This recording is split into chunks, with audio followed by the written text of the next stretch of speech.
ರೈತರಿಗೆ ಒಳ್ಳೊಳ್ಳೆ ಕರುಗಳನ್ನ ಕೊಟ್ಟು ನಮ್ ಕರ್ನಾಟಕದಲ್ಲಿ ಪಂಜಾಬ್ ಮಾದರಿ ಒಂದು ಪಶುಸಂಗೋಪನೆ ಮಾಡಿಸ್ಬೇಕು ಅನ್ನೋದೇ ನಮ್ಮ ಉದ್ದೇಶ ಸರ್. ಎಲ್ಲರೂ ಚಿಂತಾಮಣಿ ಅಂತ ಹೇಳ್ತಾ ಇದ್ರು. ಚಿಂತಾಮಣಿಯಿಂದ 4 ತಗೊಂಡ್ಬಂದ್ವಿ ಸರ್. ಯೂಟ್ಯೂಬ್ ಚಾನಲ್ ನೋಡ್ತಾ ಇದ್ವಿ ಸರ್, ಹಂಗೆ ಸರ್ಚ್ ಮಾಡ್ಕೊಂತ ಅರುವರ್ ಫಸರ್ ಇಂದು ಯೂಟ್ಯೂಬ್ ಚಾನಲ್ ನೋಡಿದ್ವಿ. ಅದರಲ್ಲಿ ಅವರು ಹೊನ್ನಾಳಿ ಮತ್ತೆ ರಾಣೆಬೆನ್ನೂರು ಬಗ್ಗೆ ಬಹಳ ಇನ್ಫಾರ್ಮೇಶನ್ ನೋಡಿದಿರಲ್ಲ ಸರ್, ಕೊಟ್ಟಿಗೆ ಐಟಮ್. ಅದ್ರಲ್ಲಿ ಏನಾಗುತ್ತೆ ಅಂದ್ರೆ ಸರ್, ಮೇಂಟೆನೆನ್ಸ್ ಜಾಸ್ತಿ ಆಗುತ್ತೆ ಸರ್. ಆಕಳುಗಳು ಗ್ರೋತ್ ಆಗೋದಿಲ್ಲ, ಕರುಗಳು ಗ್ರೋತ್ ಆಗೋದಿಲ್ಲ. ಆಮೇಲೆ ಸಗಣಿ ಪದೇ ತೆಗೆಯೋದಾಗಿ ಹಾಲಿನ ಇಳುವರಿ 8 ರಿಂದ 9 ಲೀಟರ್ ಬರುತ್ತೆ ಸರ್. ಆದ್ರೆ ಪಂಜಾಬ್ ಅಲ್ಲಿ ನಮ್ಕಿನ್ನು ಸ್ವಲ್ಪ ಮುಂದುವರೆದಿದ್ದಾರೆ. 4ನೇ ಜನರೇಷನ್ 5ನೇ ಜನರೇಷನ್ ಅಲ್ಲಿ ಅವ್ರು ಇರೋದ್ರಿಂದ ಇಲ್ಲ ಅಂತಂದ್ರೆ ಅವು ಹಾಲು ಜಾಸ್ತಿ ಬರಲ್ಲ ಇಳುವರಿ. ಆಮೇಲೆ ಇನ್ನೊಂದು ಸುಸ್ತಾಗ್ಬಿಡ್ತವೆ. ನೆಕ್ಸ್ಟ್ ಲ್ಯಾಕ್ಟೇಷನ್ ಗೆ ಪ್ರಾಬ್ಲಮ್ ಆಗ್ಬಿಡುತ್ತೆ. ಐಡಿಯಾನೇ ಇದ್ದಿದ್ದಿಲ್ಲ ಆಕಳ ಬಗ್ಗೆ. ಬಟ್ ಈಗ ಒಂದ್ ಆಕಳಿಗೂ ನಮ್ ಕೆಚ್ಚಲು ಭಾವ ಆಗ್ತಿಲ್ಲ. ಆತರ ಮೇಂಟೆನೆನ್ಸ್ ಮಾಡ್ತಾ ಇದೀವಿ. ಸ್ಟಾರ್ಟಿಂಗ್ ಏನು ಗೊತ್ತಿದ್ದಿಲ್ಲ, 0 ಇತ್ತು. ಈಗ ಒಂದು 20% ಅವರು ಕಲ್ತಿದ್ದೀವಿ ಸರ್. ಈಗ ನಮ್ಮ ದೊಡ್ಡವರು ಮತ್ತೆ ಯೂಟ್ಯೂಬರ್ಸ್ ಸಪೋರ್ಟ್ ಇಂದಾನೆ ಸಾಧ್ಯ ಆಗಿದ್ದು. ಸ್ಟಾರ್ಟಿಂಗ್ ಫಸ್ಟ್ ಸರ್ ಇವೆರಡು ಹೊನ್ನಾಳಿಯಿಂದ ತಂದಿರೋ ಆಕಳುಗಳು. ಇದನ್ನ ನಾವು ಕಮ್ಮಿ ಬಜೆಟ್ ಅಲ್ಲಿ ತಗೊಂಡ್ಬಂದಿದ್ದೀವಿ ಸರ್. ಫಸ್ಟ್ನೇ ಸುಲ್ ಸರ್ ಎರಡಲ್ಲೂ ಇದು ಸಕ್ಸೆಸ್ ಸೆಮೆನ್ ಹಾಕ್ಸಿದ್ವಿ ಸರ್. ಬಂಧುಗಳೇ, ನಾನು ವರ್ಷದ ನೀವು ನೋಡ್ತಾ ಇದ್ರಿ ಅರುವರ್ ಪೆಟ್ ಬ್ಲಾಗ್ ಯೂಟ್ಯೂಬ್ ಚಾನಲ್. ಸ್ನೇಹಿತರೆ, ಇವತ್ತು ನಾನು ನಮ್ಮ ಯಶವಂತ್ ಅನ್ನೋದಂತ ಬೆಳೆಯಿದ್ದೀನಿ. ದಾವಣಗೆರೆ ಯುವಕ, ಆದ್ರೆ ಹರಪನಹಳ್ಳಿ ವಿಜಯನಗರ ಜಿಲ್ಲೆ ತೆಲಗಿ ಅಲ್ಲಿ ಅವರು ಡೈರಿ ಫಾರಂ ಮಾಡಿದ್ದಾರೆ. ಅದು ಪಂಜಾಬ್ ಮಾದರಿಯ ಡೈರಿ ಫಾರಮು, ಪೆಡಾಕ್ ಸಿಸ್ಟಮ್ ಇಟ್ಕೊಂಡು ಹಿಂಗೆಲ್ಲ ಮಾಡಿದ್ದಾರೆ. ಏನೆಲ್ಲ ಖರ್ಚು ವೆಚ್ಚ ಆಯ್ತು, ಯಾವ ಸಿಮನ್ ಹಾಕ್ಸಿದ್ದಾರೆ, ಇನ್ನೊಂದ್ ಏನ್ ಗೊತ್ತಾ, ಪಂಜಾಬಿಂದ ಹಸುಗಳನ್ನು ಕೂಡ ತರಿಸಿದ್ದಾರೆ. ಹಾಗಾಗಿ ಈ ವಿಚಾರ ನಿಮ್ಗೆ ನಾನು ಇವತ್ತಿನ ವಿಡಿಯೋದಲ್ಲಿ ಅಪ್ಡೇಟ್ ಮಾಡ್ತಾ ಇದ್ದೀನಿ. ನೀವೆಲ್ಲ ದಯವಿಟ್ಟು ಸಪೋರ್ಟ್ ಮಾಡಿ. ವಿಡಿಯೋ ಆರಂಭಿಸ್ತಾ ಇದ್ದೀನಿ, ಬನ್ನಿ ಸರ್. ನಮಸ್ಕಾರ, ನನ್ನ ಹೆಸರು ಯಶವಂತ್ ಅಂತ. ನಮ್ಮೂರು ಬಂದ್ಬಿಟ್ಟು ದಾವಣಗೆರೆ. ನಾವಿಲ್ಲಿ ನನ್ನ ಸಣ್ಣ ವಯಸ್ಸಿಂದ ಒಂದು ಆಸೆ ಏನಂದ್ರೆ ಒಂದು ಡೈರಿ ಫಾರ್ಮ್ ಮಾಡಬೇಕು, ಒಂದು ಪಶುಸಂಗೋಪನೆ ಮೇಲೆ ಬಹಳ ಇಂಟ್ರೆಸ್ಟ್ ಇತ್ತು. ಅದಕ್ಕೋಸ್ಕರವಾಗಿ ನಾವು ಆಕಳು ಸಾಕಾಣಿಕೆನ ಮಾಡ್ತಿದ್ದೀವಿ, ಡೈರಿ ಫಾರ್ಮ್ ಅಂತ. ಅದೇ ಉದ್ದೇಶವಾಗಿ ಪಂಜಾಬ್ ಮಾದರಿಯಲ್ಲಿ ನಾವು ಪೆಡಾಕ್ ಸಿಸ್ಟಮ್ ಇಂದ ಹಸು ಸಾಕಾಣಿಕೆ ಯಾವ ತರ ಮಾಡೋದಂತ ತೋರಿಸ್ಕೊಡ್ತೀವಿ, ಬನ್ನಿ ಸರ್. ಫಸ್ಟ್ ನಮಗೆ ಆಕಳ ಬಗ್ಗೆ ಯಾವುದೇ ರೀತಿ ಇರತಕ್ಕಂಥ ಮಾಹಿತಿ ಇರಲಿಲ್ಲ ಸರ್. ನಾವು ಸಿಟಿಯಲ್ಲಿ ಹುಟ್ಟು ಬೆಳೆದಿರೋದ್ರಿಂದ ಆಕಳ ಬಗ್ಗೆ ಯಾವ್ದು ಮಾಹಿತಿ ಇರಲಿಲ್ಲ. ಇದೇ ತರ ಕೆಲವೊಂದು ಯೂಟ್ಯೂಬ್ ಚಾನಲ್ಗಳನ್ನ ನೋಡ್ಕೊಂತ, ಕೆಲವೊಬ್ರು ಸಲಹೆಗಳನ್ನ ತಗೊಂತ ನಾವು ಮಾಡ್ಬೋದು ಅನ್ನೋ ಒಂದು ಕನಸಿದ್ದು ನನಸು ಆಗ ಮಟ್ಟಿಗೆ ಮಾಡ್ತಿದೀವಿ ಅಂತಂದ್ರೆ ಅದು ಎಲ್ಲ ನಮ್ಮ ದೊಡ್ಡವರು ಮತ್ತೆ ಯೂಟ್ಯೂಬರ್ಸ್ ಸಪೋರ್ಟ್ ಇಂದಾನೆ ಸಾಧ್ಯ ಆಗಿದ್ದು. ಸ್ಟಾರ್ಟಿಂಗ್ ಫಸ್ಟ್ ನಾವು ಲೋಕಲ್ ಅಲ್ಲಿ ಆಕಳುಗಳನ್ನ ತಗೊಂಡ್ಬಂದ್ವಿ ಸರ್. ಈಗ ಕೆಲವೊಂದು ಕಮ್ಮಿ ಲೀಟರ್ ಹಾಲಿಂಡವನು ನಮ್ಮ ವಾತಾವರಣಕ್ಕೆ ಹೊಂದ್ಕೊಳ್ಳೋ ಅಂತ ಆಕಳುಗಳನ್ನ ತಗೊಂಬಂದ್ ನೋಡಿದ್ವಿ. ನೆಕ್ಸ್ಟ್ ಅದಾದ್ಮೇಲೆ ಸ್ವಲ್ಪ ಬ್ರೀಡಿಂಗ್ ಉದ್ದೇಶದಿಂದಾಗಿ ಕೆಲವು ಬೇರೆ ಕಡೆಯಿಂದ ಆಕಳುಗಳನ್ನ ತರಿಸೋದಾಗಿರ್ಲಿ, ಬ್ರೀಡಿಂಗ್ ಉದ್ದೇಶದಿಂದ ಸಕ್ಸಿಡ್ ಸೆಮೆನ್ ಹಾಕ್ಸಿರೋದಾಗಿರ್ಬೋದು, ಈ ತರನು ಮಾಡ್ಕೊಂತ ಹೋಗ್ತಾ ಇದೆ ಸರ್. ಮೊದ್ಲು ನಾವು ಒಂದು 2 ಆಕಳನ್ನ ಲೋಕಲ್ ಅಲ್ಲಿ ಕಕ್ಕರಗೊಳ್ಳ ಅಂತ ಅಲ್ಲಿ ಸ್ವಲ್ಪ ನಮಗೆ ಪರಿಚಯ ಇರೋದ್ರ 2 ಆಕಳು ತಗೊಂಡ್ವಿ ಸರ್. ಅಲ್ಲಿ ಹಾಲು ಅಷ್ಟೊಂದು ಇಳುವರಿ ಬರ್ಲಿಲ್ಲ ನಮ್ಗೆ. ಅದಕ್ಕೋಸ್ಕರ ಎಲ್ಲರೂ ಚಿಂತಾಮಣಿ ಅಂತ ಹೇಳ್ತಾ ಇದ್ರು. ಚಿಂತಾಮಣಿಯಿಂದ 4 ತಗೊಂಡ್ಬಂದ್ವಿ ಸರ್. ಆ 4 ತಗೊಂಡ್ಬಂದ್ವಿ. ಅವು ಅಂತ ನಮಗೆ ಹಾಲಿಂದೇನು ಇಳುವರಿ ಕೊಡ್ಲಿಲ್ಲ. ನೆಕ್ಸ್ಟ್ ಯೂಟ್ಯೂಬ್ ಚಾನಲ್ ನೋಡ್ತಾ ಇದ್ವಿ ಸರ್, ಹಂಗೆ ಸರ್ಚ್ ಮಾಡ್ಕೊಂತ ಅರುವರ್ ಫಸರ್ ಇಂದು ಯೂಟ್ಯೂಬ್ ಚಾನಲ್ ನೋಡಿದ್ವಿ. ಅದರಲ್ಲಿ ಅವರು ಹೊನ್ನಾಳಿ ಮತ್ತೆ ರಾಣೆಬೆನ್ನೂರು ಬಗ್ಗೆ ಬಹಳ ಇನ್ಫಾರ್ಮೇಶನ್ ಕೊಡ್ತಾ ಇದ್ರು. ನಮ್ಮ ಅಕ್ಕಪಕ್ಕದಲ್ಲೇ ಇರೋ ಊರುಗಳಲ್ಲ, ಯಾಕೆ ಹೋಗ್ಬಾರ್ದು ಅಂತ ಹೇಳಿ ನಾವು ಅಲ್ಲಿ ಹೋಗಿದ್ವಿ ಸರ್. ರಾಣೆಬೆನ್ನೂರು ಮತ್ತೆ ಹೊನ್ನಾಳಿಲಿ ಹೋಗಿದ್ವಿ. ಅಲ್ಲಿ ಒಂದು 4 ಆಕಳ ಸೆಲೆಕ್ಷನ್ ಮಾಡ್ಕೊಂಡ್ ಬಂದ್ವಿ. ರಾಣೆಬೆನ್ನೂರಲ್ಲಿ 2 ತಗೊಂಡ್ಬಂದ್ವಿ. ಅವು ಒಳ್ಳೆ ಹಾಲು ಕೊಡ್ತಿದಾವೆ, ಒಳ್ಳೆ ಇಂಪ್ರೂವ್ಮೆಂಟ್ ಆಗ್ತಿದಾವೆ ಸರ್. ಇದು ಕೂಡ ಹೊನ್ನಾಳಿಂದ ಸರ್. ಇದು ಕರು ಗಿರ್ಲ್ಯಾಂಡು ಹೆಣ್ಗರು ಹಾಕಿದೆ ಸರ್ ಇದು. ಆಮೇಲೆ ಇದು ಸರ್ ಮನೆಯಲ್ಲಿ ಹುಟ್ಟಿದ್ದು, ಅದು ಲೋಕಲ್ ಆಕಳು ಸರ್. ಮತ್ತೆ ಇವೆರಡು ಹೊನ್ನಾಳಿಂದ ತಂದಿರೋ ಆಕಳುಗಳು ಸರ್. ಸರ್ ಇವೆರಡು ಹೊನ್ನಾಳಿಂದ ತಂದಿರೋ ಆಕಳುಗಳು. ಇದನ್ನ ನಾವು ಕಮ್ಮಿ ಬಜೆಟ್ ಅಲ್ಲಿ ತಗೊಂಡ್ಬಂದಿದ್ದೀವಿ ಸರ್. ಫಸ್ಟ್ನೇ ಸುಲ್ ಸರ್ ಎರಡಲ್ಲೂ 6.5 ಲೀಟರ್ ಹಾಲು ಕೊಟ್ಟಿದೆ ಸರ್. ಫಸ್ಟ್ ಒನ್ ಟೈಮಿಗೆ 2 ಟೈಮಿಂದ 13 ಲೀಟರ್ ಹಾಲು ಕೊಟ್ಟಿದೆ ಸರ್. ಸರ್ ಇವೆಲ್ಲ ಇಲ್ಲಿ ಮನೇಲಿ ಹುಟ್ಟಿರೋ ಕರುಗಳು ಸರ್. ಇದು ಸಾಯಿವಾಲದ ಕರು, ಇದು ಗಿರ್ಲ್ಯಾಂಡ್, ನಾರ್ಮಲ್ ಜೆರ್ಸಿ ಮತ್ತೆ ನಾರ್ಮಲ್ ಜವಾರಿ. ಬ್ರೀಡಿಂಗ್ ಚೆನ್ನಾಗಿ ಮಾಡಿಸಿದ್ರಿ, ಬ್ರೀಡಿಂಗ್ ಮೇಲೆ ಕೆಲಸ ಮಾಡ್ತಾ ಇದ್ದೀರಿ. Wow, super. ಪಂಜಾಬ್ ಮಾದರಿ ಅಂದ್ರೆ ಇದು. ಆದ್ರೆ ಇನ್ವೆಸ್ಟ್ಮೆಂಟ್ ಅಲ್ಲಿ ಬಾರಿ ಕಡಿಮೆ ಇದ್ ಮಾಡ್ಕೊಂಡಿದ್ದಾರೆ. ಕಡಿಮೆ ಇನ್ವೆಸ್ಟ್ಮೆಂಟ್ ಅಲ್ಲಿ ಆಗಿದೆ ಸರ್. ಪ್ಲಾನ್ ಎಲ್ಲ ಚೆನ್ನಾಗಿ ಮಾಡ್ಕೊಂಡಿದ್ದೀರಿ. ಬಂಧುಗಳೇ, ನೋಡ್ತಿರ್ತಕ್ಕಂಥ ಇದು ಕೊಟ್ಟಿ ಒಳಗೆ ನೋಡಿದ್ವಿ. ಆಮೇಲೆ ನಮ್ಮ ಇಂಡಿಯನ್ ಸ್ಟೈಲ್ ಅಲ್ಲಿ, ಅದು ಕೂಡ ಇದು ಇಂಡಿಯನ್ ಸ್ಟೈಲ್ ಅಲ್ಲಿ. ಇದು ಪೆಡಾಕ್ ಸಿಸ್ಟಮ್ ಬಂದ್ಬಿಟ್ಟು ನಮ್ಮ ಜರ್ಮನಿ, ಡಚ್, ಹಾಲೆಂಡ್ ಕಡೆ ಅತಿ ಹೆಚ್ಚು ಆಗ್ತಾ ಇದ್ದಿದ್ದು.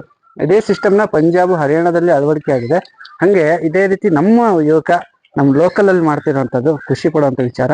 ಇದ್ರ ಬಗ್ಗೆ ಮಾಹಿತಿಯನ್ನು ಕೇಳೋಣ. ಎಷ್ಟು ಕರು ಅವ್ರು ಪಂಜಾಬಿಂದ ತಂದಿದ್ದಾರೆ ಏನು ಅಂತ ತಿಳ್ಕೊಳ್ಳೋಣ. ನೀವು ಆಗ್ಲೇ ನೋಡಿದಿರಲ್ಲ ಸರ್ ಕೊಟ್ಟಿಗೆ ಐಟಮ್. ಅದ್ರಲ್ಲಿ ಏನಾಗುತ್ತೆ ಅಂದ್ರೆ ಸರ್, ಮೇಂಟೆನೆನ್ಸ್ ಜಾಸ್ತಿ ಆಗುತ್ತೆ ಸರ್. ಆಕಳುಗಳು ಗ್ರೋತ್ ಆಗೋದಿಲ್ಲ, ಕರುಗಳು ಗ್ರೋತ್ ಆಗೋದಿಲ್ಲ. ಆಮೇಲೆ ಸಗಣಿ ಪದೇ ತೆಗಿಯೋದಾಗಿರ್ಲಿ, ಗಲೀಜಾಗಿರ್ಲಿ, ಆಕಳುಗಳು ಪ್ರತಿ ಸಲಿನೂ ಸಗಣಿ ಹಾಕಿದಾಗ ಗಲೀಜಾಗ್ತವೆ ಸರ್. ಮೇಂಟೆನೆನ್ಸ್ ಕಾಸ್ಟ್ ಜಾಸ್ತಿ, ಇಂಪ್ರೂವ್ಮೆಂಟ್ ಆಗಲ್ಲ ಸರ್. ಅದೇ ಮಣ್ಣಲ್ಲಿದ್ರೆ ಗ್ರೋತ್ ಚೆನ್ನಾಗಿ ಬರ್ತದೆ ಸರ್. ಕರುಗಳಾಗ್ಲಿ ಆಕಳುಗಳಾಗ್ಲಿ ಫ್ರೀಡಮ್ ಆಗಿ ಅಡ್ಡಾಡ್ತವೆ. ಇಷ್ಟ ಬಂದಾಗ ಮೇವು ತಿಂತವೆ, ಇಷ್ಟ ಬಂದಾಗ ನೀರ್ ಕುಡಿತವೆ. ಒಳಗಡೆ ಆದ್ರೆ ನಾವೇ ನೀರಿಟ್ಟಾಗೆ ನೀರ್ ಕುಡಿಬೇಕು, ನಾವು ಹುಲ್ಲು ಹಾಕಿದಾಗೆ ಹುಲ್ ಮೇಯ್ಬೇಕು. ಇಲ್ಲ ಆದ್ರೆ ಹಂಗಲ್ಲ ಸರ್. ನೋಡಿ ಸರ್, ನೀವೇ ಎಷ್ಟು ಚೆನ್ನಾಗಿ ಮೇದು ಚೆನ್ನಾಗಿ ನೀರ್ ಕುಡಿದು ಮಕ್ಕ ಇದಾವೆ ತಣ್ಣಗೆ. ಫ್ರೀ ಬಿಟ್ಬಿಟ್ಟಿದ್ದೀರಲ್ಲ ಸರ್ ಫುಲ್ ಫ್ರೀ ಬಿಟ್ಟಿದ್ದೀವಿ. ಓಕೆ. ಇವೆಲ್ಲ ಸಿಸ್ಟಮ್ ಭಾರಿ ಚೆನ್ನಾಗಿ ಮಾಡಿದೆ. ನಾವೆಲ್ಲ ಈ ಫಾರಿನ್ ಸಿಸ್ಟಮ್ ಅಂತೀವಿ, ಇತ್ತೀಚಿನ ದಿನಗಳಲ್ಲಿ ಎಲ್ಲ ಅಳವಡಿಕೆ ಆಗ್ತಾ ಇದೆ. ಈ ತರ ಅಳವಡಿಕೆ ತುಂಬಾ ಒಳ್ಳೇದು. ಹಸುಗಳು ತುಂಬಾ ಹೆಲ್ತಿಯಾಗಿ ಬೆಳೀತವೆ, ಹಾಲು ಕೂಡ ಇಳುವರಿ ಜಾಸ್ತಿ ಆಗುತ್ತೆ. ಯಾಕಂದ್ರೆ ಫ್ರೀಡಮ್ ಆದಷ್ಟು ಡಿಪ್ರೆಷನ್ ಹೋಗಲ್ಲ ಹಸುಗಳು ಅಂತ ಹೇಳಿ.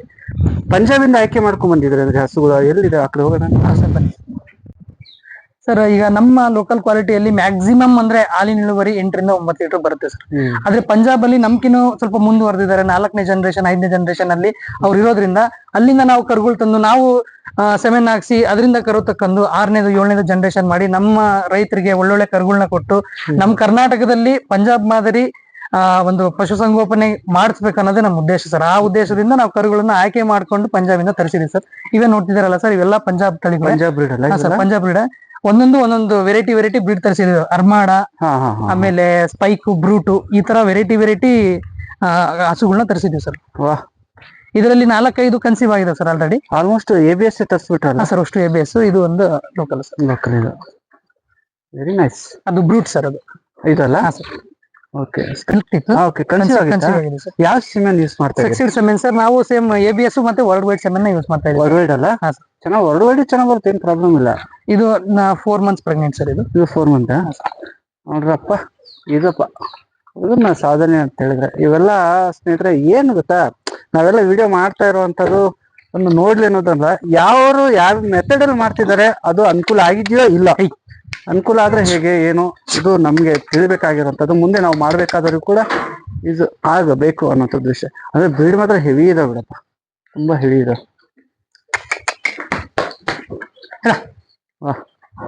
ಎಲ್ಲ milk teeth sir. Milk teeth ಅಲ್ಲ, ಅಂದ್ರೆ ಇನ್ನೊಂದು 4-5 ತಿಂಗಳೊಳಗೆ ಇವರಿಗೆ ಬ್ರೀಡಿಂಗ್ ರೆಡಿ ಆಗಿದೆ. ಈಗ ಕೊಟ್ಟಿಗೆ ಹೊಂದ್ಕೊಳ್ಳಿಕ್ಕೆ ಪಂಜಾಬ್ದು ಸ್ಟ್ರಗಲ್ ಹೆಂಗಿತ್ತು ನಿಮ್ಗೆ? ಸರ್ ಫಸ್ಟ್ ಗೆ ನಾವು ಕೂಡ ಎಲ್ಲರ ಮಾತು ಕೇಳಿದ್ವಿ ಸರ್. ನಮಗೆ ಪರಿಚಯ ಅರಕೂರು ಮತ್ತೆ ಮೈಸೂರವರು ತರಿಸಿದ್ರು ಸರ್. ಇದಕ್ಕೆ ಮುಂಚೆ ಅವರು ಮಿಲ್ಕಿಂಗ್ ಅನಿಮಲ್ ತರಿಸಿದ್ರು ಸರ್. ಅದರಲ್ಲಿ ಕೆಲವೊಂದು ಡೆತ್ ಆಗಿದೆ ಅಂತ ಕೇಳಿದ್ವಿ ಸರ್. ಅದಕ್ಕೆ ನಾವು ಮಿಲ್ಕಿಂಗ್ ಅನಿಮಲ್ ತರ್ಸೋದ್ ಬೇಡ, ಇಫರ್ಸ್ ತರ್ಸೋಣ ಅಂತ ಪ್ಲಾನ್ ಮಾಡ್ಕೊಂಡು 11 ಇಫರ್ಸ್ ನ ತರಿಸಿದ್ವಿ ಸರ್. ಅದರಲ್ಲಿ ಬರ್ತಾನೆ FMD ಆಗಿತ್ತು ಸರ್, ಕಾಲು ಬಾಯಿ ರೋಗ ಅಂತಾರಲ್ಲ, FMD ಆಗಿತ್ತು. ಅದರಲ್ಲಿ ಬಂದ 11 ಕರುಗಳಿಗೆ FMD ಆಗಿತ್ತು ಸರ್. 11 ಕರುಗಳಿಗೆ FMD ಆಗಿತ್ತು ಸರ್. ಅದಕ್ಕೆ ನಾವು ಸ್ವಲ್ಪ ಅದಕ್ಕೆ ಪ್ರಿಕಾಷನ್ಸ್ ಕೊಟ್ಟು ಟ್ರೀಟ್ಮೆಂಟ್ ಎಲ್ಲ ಕೊಡಿಸಿ 11ರಲ್ಲಿ ಈಗ ಏನು 3 ಮಾತ್ರ ಡೆತ್ ಆಗಿದೆ ಸರ್. ಇನ್ನುಳಿದವೆಲ್ಲ ಬದುಕಿಸ್ಕೊಂಡಿದ್ದೀವಿ. ವ್ಯಾಕ್ಸಿನೇಷನ್ ಎಲ್ಲ ಕಂಪಲ್ಸರಿ ಸರ್. 6 ಮಂತ್ಗೆ ಒಂದ್ಸರಿ ವ್ಯಾಕ್ಸಿನೇಷನ್ ಮಾಡಿಸ್ತೀರಿ. ಅದಿಲ್ಲ ಬಿಡಿ, ನೀವು ಸ್ಟ್ರಗಲ್ ಮಾಡಿದ್ರಿ. ಹೆಂಗೆ ಕರುಗಳು ಅಲ್ಲಿಂದ ಇಲ್ಲಿ ಬರೋಷ್ಟೊತ್ತಿಗೆ ಎಷ್ಟು ಖರ್ಚು ವೆಚ್ಚ ಆಯ್ತು ನಿಮ್ದು? ಸರ್ ಅಂದ್ರೆ ಬ್ರೀಡ್ ಮೇಲೆ ಹೋಗುತ್ತೆ ಸರ್. ಒಂದೊಂದು ಬ್ರೀಡ್ ಒಂದೊಂದು ಟೈಪ್ ಆಫ್ ರೇಟ್ ಅಲ್ಲಿ ಹೋಗುತ್ತೆ ಸರ್. ಸರ್ ನಿಮ್ಗೆ ಹೈ ಕ್ವಾಲಿಟಿ ಬ್ರೀಡ್ ಬೇಕಂತಂದ್ರೆ ಸ್ವಲ್ಪ ರೇಟ್ ಜಾಸ್ತಿ ಆಗುತ್ತೆ. ಮೀಡಿಯಂ ಕ್ವಾಲಿಟಿ ಬ್ರೀಡ್ ಬೇಕಂತಂದ್ರೆ ಸ್ವಲ್ಪ ಕಡಿಮೆನೇ ಆಗುತ್ತೆ. ನಮ್ ಲೋಕಲ್ ತಗೊಳೋದಕ್ಕಿಂತ ಅಲ್ಲಿಗೆ ಒಂದು 15-20 ಸಾವಿರ ಹೆಚ್ಚು ಕಡಿಮೆ ಅಷ್ಟೇ ಸರ್. ಅಷ್ಟೇ ಸರ್, ಇವಿ ಏನಿರಲ್ಲ. ಇದು ಸಕ್ಸೆಸ್ ಸೆಮೆನ್ ಹಾಕ್ಸಿದ್ವಿ ಸರ್ ನಮ್ಮ ಒಳಗಿರೋ ಆಕಳಿಗೆ. Okay okay okay okay. ಒಂದು ವೇಳೆ ಇದು ಎಂತ ಸಿಸ್ಟಮ್ ಅಂತೀರಿ ಇದಕ್ಕೆ ನೀವು? ಪೆಡಾಕ್ ಅಲ್ಲ? ಪೆಡಾಕ್ ಸಿಸ್ಟಮ್ ಅಂತೀರಿ. ಇದು ಸಗಣಿ ಆಗ್ಲಿ ಅಥವಾ ಹೆಚ್ಚು ತೆಗಿಯಕ್ಕೆ ಹೋಗೋದಿಲ್ಲ, ಅಲ್ಲಿ ಮಣ್ಣು ಮೇಲೆ ಇರುತ್ತೆ, ಅಲ್ಲೇ ಇರುವಂತದ್ದು. ಬಟ್ ಆರೋಗ್ಯವಾಗಿ ಹೆಲ್ತಿಯಾಗಿ ಬೆಳೀತವೆ. ಇಲ್ಲಿ ನೋಡ್ರಿ, ಅದಕ್ಕೆ ಹೇಳೋದು ABS ವರ್ಲ್ಡ್ ವೈಡ್. ಯಾಕಂದ್ರೆ ಗಾತ್ರ ಹಸುಗೋದು ಹಂಗಿರುತ್ತೆ. ಸಿಸ್ಟಮ್ ಈ ತರ ಮಾಡ್ಕೊಂಡು ಸಾಕೊಂಡ್ರೆ ಅಲ್ಲಿ ನಾವು ಖಂಡಿತ ಇಲ್ಲಿ ಸರ್ವೈವಲ್ ಆಗುತ್ತೆ ಅನ್ನೋದಕ್ಕೆ ಇದು ಉದಾಹರಣೆ. ತುಂಬಾ ಕೆಲವೇ ದಿನಗಳಲ್ಲಿ ಇವರಿಗೆ ಬ್ರೀಡಿಂಗ್ ಇದು ಸಿಗುತ್ತೆ. ಅತಿ ದೊಡ್ಡ ಫಾರ್ಮ್ ಮಾಡೋ ಸಾಧ್ಯತೆ ಜಾಸ್ತಿ ಇದೆ. ಯಶವಂತ್ ಅವ್ರದ್ದು ಪ್ಲೇಸ್ ಆಯ್ಕೆ ಚೆನ್ನಾಗಿ ಮಾಡ್ಕೊಂಡು. ನಿಮ್ದು ಓನ್ ಪ್ಲೇಸ್ ಇದೆ ಸರ್? ಹೌದು, ಓನ್ ಪ್ಲೇಸ್. ನೋಡ್ಕೊಳ್ಳಿ, ನಾವು ನೀವು ಕಣ್ ತುಂಬ್ಕೊಳ್ಳೋಣ. ನಮ್ ಕನಸನ್ನ ನಾವ್ ಹಿಂಗ್ ಮಾಡ್ಬೇಕು ಅನ್ನೋ ಕನಸುಗಳು ನಮ್ಮಿಂದ ಆಗ್ಲಿಲ್ಲ ಅಂದ್ರೆ ಬೇರೆ ಮಾಡ್ತಿರ್ತಾವ, ನೋಡಿ ಖುಷಿ ಪಡೋಣ ಅಂತೀವಲ್ಲ, ಅದು ನಿಜ. ಎಷ್ಟೊಂದ್ ಸತಿ ನೋಡಿದ್ರು ನಮ್ಗೆ ಖುಷಿನೇ ಆಗುತ್ತೆ. ಇದು ನೋಡಿ, ಮೇವು ಹಾಕ್ಲಿಕ್ಕೆ ಇಲ್ಲ. ಈಗ ಖರ್ಚು ವೆಚ್ಚ ಎಷ್ಟು ಬಂತ ಪಜ್ಜಿ ಇದು? ಸರ್ ಈ ಶೆಡ್ಡಿಗೆ ಅಲ್ಲ ಸರ್ 4.5 ಲಕ್ಷ ಅಷ್ಟು ಬಂತು ಸರ್. ಲೋನ್ ಅಪ್ಲೈ ಮಾಡಿದ್ರೆ ಹೆಂಗಮ್ಮ? ಸರ್ ಲೋನ್ ಅಪ್ಲೈ ಮಾಡಿದ್ದಿಲ್ಲ ಸರ್. ನಮ್ದು ಒಂದ್ ಸ್ವಲ್ಪ ರೈತರದ್ದು ಇದರಿಂದ ಸರ್. ನಾನು ಇಂಜಿನಿಯರ್ ಆಗಿ ವರ್ಕ್ ಮಾಡ್ತಿದ್ದೆ ಸರ್ ಬೆಂಗಳೂರಲ್ಲಿ. ಅದ್ರದ್ದು ಸ್ವಲ್ಪ ಅಮೌಂಟ್ ಇತ್ತು, ಅದೇ ಇನ್ವೆಸ್ಟ್ಮೆಂಟ್ ಮಾಡಿ. ಇಂಜಿನಿಯರ್ ನೀವು? ಏನಪ್ಪ ಇಂಜಿನಿಯರು ನೋಡ್ರಿ ಬಾಸ್, ಇಂಜಿನಿಯರ್ ಗ್ರೇಟ್.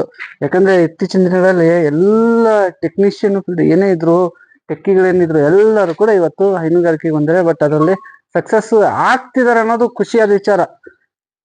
ಬಹಳ ಸ್ಟ್ರಗಲ್ ಇತ್ತು ಸರ್ ನಮ್ದು ಕೂಡ. ಸ್ಟಾರ್ಟಿಂಗು ನಮ್ಗೂ ಹಾಲ್ ಕರೆಯೋದಕ್ಕೆ ಬರ್ತಾ ಇರ್ಲಿಲ್ಲ, ಹಾಲ್ ಕರೆಯೋದಕ್ಕೆ ಬರ್ತಾ ಇದ್ದಿಲ್ಲ. ಅದಾದ್ಮೇಲೆ ಆಕಳ ಬಗ್ಗೆ ಒಂದು ಸ್ವಲ್ಪನೂ ಮಾಹಿತಿ ಇರ್ಲಿಲ್ಲ. ಸ್ಟಾರ್ಟಿಂಗ್ ಬಂದ್ಮೇಲೆ ನಮಗೆ ಕೆಚ್ಚಲು ಬಾವು ಸರ್ ಬಹಳ ಸಮಸ್ಯೆ ಕಾಡಿದ್ದಂದ್ರೆ ಒಂದ್ ಆಕಳದ ಮಲೆ ಹೋಯ್ತು ಸರ್, ನಮಗೆ ಅವಾಗ ಐಡಿಯಾನೇ ಇದ್ದಿದ್ದಿಲ್ಲ ಆಕಳ ಬಗ್ಗೆ. ಬಟ್ ಈಗ ಒಂದ್ ಆಕಳಿಗೂ ನಮ್ ಕೆಚ್ಚಲು ಬಾವು ಆಗ್ತಿಲ್ಲ. ಆತರ ಮೇಂಟೆನೆನ್ಸ್ ಮಾಡ್ತಾ ಇದೀವಿ. ಸ್ಟಾರ್ಟಿಂಗ್ ಏನು ಗೊತ್ತಿದ್ದಿಲ್ಲ, 0 ಇತ್ತು. ಈಗ ಒಂದ್ 20% ಆದ್ರೂ ಕಲ್ತಿದ್ದೀವಿ ಸರ್ ಈಗ ಇದ್ರಲ್ಲಿ. ನೋಡ್ರಿ ಅಲ್ಲ 20% ಏನಪ್ಪ, ನೀವ್ ಚೆನ್ನಾಗಿ ತಿಳ್ಕೊಂಡಿದಿ, ಹೆಂಗ್ ಬಿಟ್ರೆ ಹಸು ಹೆಂಗಿರುತ್ತೆ ಅನ್ನೋ ತಿಳ್ಕೊಂಡಿದಿ. ತುಂಬಾ ನೀಟಾಗಿ ಮೇಂಟೈನ್ ಮಾಡ್ತಾ ಇದೀಯ, ಅದ್ರ ಬಗ್ಗೆ ಏನು ದೂಸರ ಮಾತಿಲ್ಲ. ಇದು ಸ್ನೇಹಿತರೆ, ಅವರು ಇಂಜಿನಿಯರ್ ಅಂತ ನನಗೆ ಈಗ ಗೊತ್ತಾಯಿತು. ನಾನು ಆರಂಭದಲ್ಲಿ ಅವ್ರು ಹೇಳಿಲ್ಲ ಪರಿಚಯದಲ್ಲಿ. ಬಟ್ ಹೈನುಗಾರಿಕೆ ಅವ್ರಿಗೆ ಕೈ ಹಿಡಿತಾ ಇದೆ. ಮುಂದಿನ ಕಾಲದ ಖಂಡಿತ ಹಿಡಿಯುತ್ತೆ ಅಂತೀನಿ. ಈ ಕೆಲಸಗಾರರು ಹೆಂಗ್ ಮಾಡ್ತೀರಪ್ಪ ಇದು? ಸರ್ ಕೆಲ್ಸಗಾರರು ಲೋಕಲ್ ಅಲ್ಲಿ ಸ್ವಲ್ಪ ಜನ ಒಂದು 2 ತಿಂಗಳ ಮಟ್ಟಿಗೆ ಮಾಡಿದ್ರು ಸರ್. ಅದಾದ್ಮೇಲೆ ಸ್ಟಾರ್ಟಿಂಗ್ ನಾವೀಗ ಫಾರ್ಮ್ ಸ್ಟಾರ್ಟ್ ಮಾಡಿ 1 ವರ್ಷ ಆಯ್ತು ಸರ್. 1 ವರ್ಷದಲ್ಲಿ 6-7 ತಿಂಗಳು ನಾವೇ ಮಾಡಿದ್ವಿ ಸರ್. ನಾವು ನಮ್ ಬ್ರದರ್ ಇಬ್ಬರೇ ಮಾಡಿದೀವಿ. UP ಇಂದ ಕರೆಸಿದ್ವಿ ಸರ್, ಅವರೊಂದು 2 ಮಂತ್ಸ್ ಮಾಡಿದ್ರು. ನೆಕ್ಸ್ಟ್ ಈಗ ಲೋಕಲ್ ನಾರೇ ಬಂದ್ ಮಾಡ್ತಾ ಇದಾರೆ ಸರ್. ಯಾಕಂದ್ರೆ ಇಷ್ಟೊಂದು ಹಸು ನೋಡ್ಕೋಬೇಕಂದ್ರೆ ಬೇಕೇ ಬೇಕು, ಒಬ್ಬರನ್ನಾದ್ರೂ ಜೊತೆಗಿರ್ಬೇಕು. ಮಾಡ್ಕೋಬಹುದು, ಏನ್ ಪ್ರಾಬ್ಲಮ್ ಇಲ್ಲ. ಹಾಲಿಂದ ಹಿಡಿದು ಪ್ರತಿಯೊಂದು ಗೊಬ್ಬರ ಎಲ್ಲ ಮೇಂಟೈನಿಂಗ್. ನನ್ಗೆ ಇದು ಬಾರಿ ಇಷ್ಟ ಆಯ್ತು ನಿಮ್ದು. ಇದೇನ್ ಹಾಕಿದಿರಲ್ಲ ನೀರಿನ ವ್ಯವಸ್ಥೆ ತುಂಬಾ ಕಡಿಮೆ. ನಾವು ಏನ್ ಒಂದು ಓನ್ ಐಡಿಯಾ ಅಲ್ಲ ಸರ್, ಯೂಟ್ಯೂಬ್ ಅಲ್ಲಿ ನೋಡ್ತಾ ಇರ್ತೀವಿ. ಏನಾದ್ರು ಇಂಪ್ಲಿಮೆಂಟೇಶನ್ ಅದರಲ್ಲಿ ಏನಾದ್ರು ಇಂಪ್ಲಿಮೆಂಟೇಶನ್ ಮಾಡೋದಿರಲ್ಲ. ಇದನ್ನ ಕೆಲವೊಬ್ರು ಮೇವಿಗಂತ ಹಾಕ್ತಾರೆ ಸರ್. ಹೌದು, ಅದಕ್ಕೋಸ್ಕರ ನಾವು ನೀರಿಗಂತ ಮಾಡಿದ್ವಿ ಸರ್. ಏನ್ ನೋಡ, ಎರಡು ಯೂಸ್ ಆಗ್ತದೆ. ನೀರು ಏನ್ ಮಿಕ್ಸ್ ಮಾಡಿದಿರಲ್ಲ ಸರ್? ಗೋಧಿ ಬೂಸ ಸರ್. ಗೋಧಿ ಬೂಸ, ಫೈಬರ್ ಕಂಟೆಂಟ್ ಇರ್ಲಿ ಅಂತ ಸರ್. ಓಕೆ, ಗೋಧಿ ಬೂಸ ಆಲ್ಮೋಸ್ಟ್ ನೀರಿಗೆ ಹಾಕಿದ್ರೆ ತುಂಬಾ ಒಳ್ಳೇದು. ಹಿಂಗಿದೆ ನೋಡಪ್ಪ, ಈ ತರ ಎಲ್ಲ ಸಿಸ್ಟಮ್ ಮಾಡ್ಕೊಂಡಿದ್ದಾರೆ. ಹೆಚ್ಚು ನಿಮ್ಗೆ ನೆಲಕ್ಕೆ ಗಿಮೆಂಟ್ ಅವಶ್ಯಕತೆ ಏನಿಲ್ಲ. ಸಿಮೆಂಟ್ ಇದು ಆಗ್ಲಿದೆ ಸರ್, ಕನ್ಸೀವ್ ಇದೆ ಸರ್ ಇದು. ಈ ಆಕಳು ನಾವು ಒಳಗ್ ಕಟ್ಟಿದ್ವಿ ಸರ್. ಸಿಮೆಂಟ್ ಮೇಲೆ ಮಲಗಿ ಸ್ವೆಲ್ಲಿಂಗ್ ಅಂತ ಬರುತ್ತಲ್ಲ ಸರ್, ಸ್ವೆಲ್ಲಿಂಗ್ ಆಗಿದೆ ಸರ್. ಸ್ವೆಲ್ಲಿಂಗ್ ಆಗಿ ಇಂಜೆಕ್ಷನ್ ಮಾಡಿಸಿದ್ವಿ ಸರ್, ಬಾವು ಕಮ್ಮಿ ಆಗೋದಕ್ಕೆ. ಡೈರೆಕ್ಟ್ ಆಗಿ ಕಂದೆ ಹಾಕ್ಬಿಡ್ತೀವಿ ಸರ್. ಅದು 3-4 ತಿಂಗಳಿಗೆ ಮತ್ತೆ ಈಗ ಪ್ರೆಗ್ನೆಂಟ್ ಇದೆ. ಈಗ 4 ತಿಂಗಳು ಕನ್ಫರ್ಮ್ ಆಗಿದೆ. ಅದು ಅದೇ ಉದ್ದೇಶದಿಂದ ಸಿಮೆಂಟ್ ಗಿನ ಮಣ್ಣು ಬೆಸ್ಟ್ ಸರ್. ಮಣ್ಣು ಬೆಸ್ಟ್ ನೋಡಿ, ಚಂದ ಐತಿ. ಇದನ್ನೇ ನಾವು ಹೇಳೋದು, ಮಣ್ಣು ತಾಗ್ಬೇಕು. ಮನುಷ್ಯರಿಗೂ ಅಷ್ಟೇ, ಪ್ರಾಣಿಗಳಿಗೂ ಅಷ್ಟೇ. ಮಣ್ಣಲ್ಲಿ ನಾವೆಷ್ಟು ಇರ್ತೀವಿ ಅಷ್ಟು ಆರೋಗ್ಯ. ಇದು ಪ್ಲಸ್ ಪಾಯಿಂಟ್. ಇದ್ರದ ಖರ್ಚು ವೆಚ್ಚ ಉಳಿತು. ಆಮೇಲೆ ಮೇನ್ ಏನಂದ್ರೆ ಸರ್, ಇಲ್ಲಿಗೆ ನಾವು ಈಗ 4-5 ತಿಂಗಳಾಯ್ತು ಸರ್ ಪೆಡಾಕಿಂಗ್ ಬಿಟ್ಟು. ಒಂದು ಇಂಜೆಕ್ಷನ್ ಮಾಡ್ಸಿಲ್ಲ ಸರ್ ನಾವು ಆಕಳುಗಳಿಗೆ. ಅಲ್ಲ ಒಳಗಡೆ ಇದ್ದಾಗ ಇಂಜೆಕ್ಷನ್, ರೋಗ, ಆಮೇಲೆ ಜ್ವರ, ಈ ತರ ಪ್ರತಿಯೊಂದು ಪ್ರಾಬ್ಲಮ್ಸ್ ಬರ್ತಾ ಇತ್ತು. ಈಗ ಬಿಟ್ಮೇಲೆ ಒಂದು ಇಂಜೆಕ್ಷನ್ ಮಾಡ್ಸಿಲ್ಲ ಸರ್. ಮೇವು, ನೀರು, ಫುಡ್ ಅಷ್ಟು 3ರಲ್ಲೇ ಮೇಂಟೈನ್ ಮಾಡ್ತಿದ್ವಿ. ಸೂಪರ್. ಒಂದು ವೇಳೆ ಇದು ಹೆಮ್ಮೆ ಪಡೋ ವಿಚಾರಗಳು ಇವೆಲ್ಲ. ನಮ್ಮ ಹುಡುಗನ ಹತ್ರ ಮಾಹಿತಿ ಖಂಡಿತ ಮುಂದಿನ ದಿನಗಳಲ್ಲಿ ಮತ್ತಷ್ಟು ಏನಾದ್ರು ಬಂದ್ರೆ ಬರ್ತಾ ಇರ್ತೀನಿ. ಈ ತರ ಸಿಸ್ಟಮ್ ಇದೆ ಅಂದ್ರೆ ಅವ್ರ ಜೊತೆ ಕಾಂಟ್ಯಾಕ್ಟ್ ಇಟ್ಕೊಂಡು ಹೆಂಗ್ ಮಾಡ್ತಿದ್ರೆ ಏನು ಸಕ್ಸಸ್. ಖಂಡಿತ ಈವರೆಗೂ ಅವ್ರಿಗೆ ಸಕ್ಸಸ್ ನ ಹಾದಿಯಲ್ಲಿದೆ. ಹಸುಗಳು ಹಾಲು ಕೊಡ್ತಾ ಇದಾವೆ, ನೋಡಿದ್ವಿ ಒಳಗೆ ಹಾಲಿನ ನಾವು. ಆಮೇಲೆ ಇಲ್ಲಿ ಬ್ರೀಡಿಂಗ್ ನಾವು ಬ್ರೀಡ್ ಆಗ್ತಾ ಇದೆ, ಆಗ್ಲಿ ಬ್ರೀಡು ಸರ್. ನಾವು ಲೈಕ್ ಮಾಡಿ ಬೇಕಂತ ತಗೊಂಡಿದ್ದೀವಿ ಕರ ಸರ್. ಆಲ್ ಬ್ಲಾಕ್ ಹೆಂಗ ಲೆಂತ್ ಗೊತ್ತಾಗತ್ತ. 1.5 ತಿಂಗಳು ಸರ್ ಕರ ಅದು. ಇದಲ್ಲ ಸರ್, 1.5 ವರ್ಷದ್ದು ಮಿಲಿಟರಿ ಸರ್. ಅಲ್ಲೂ ಮಾಡಿಲ್ಲ ಇನ್ನು.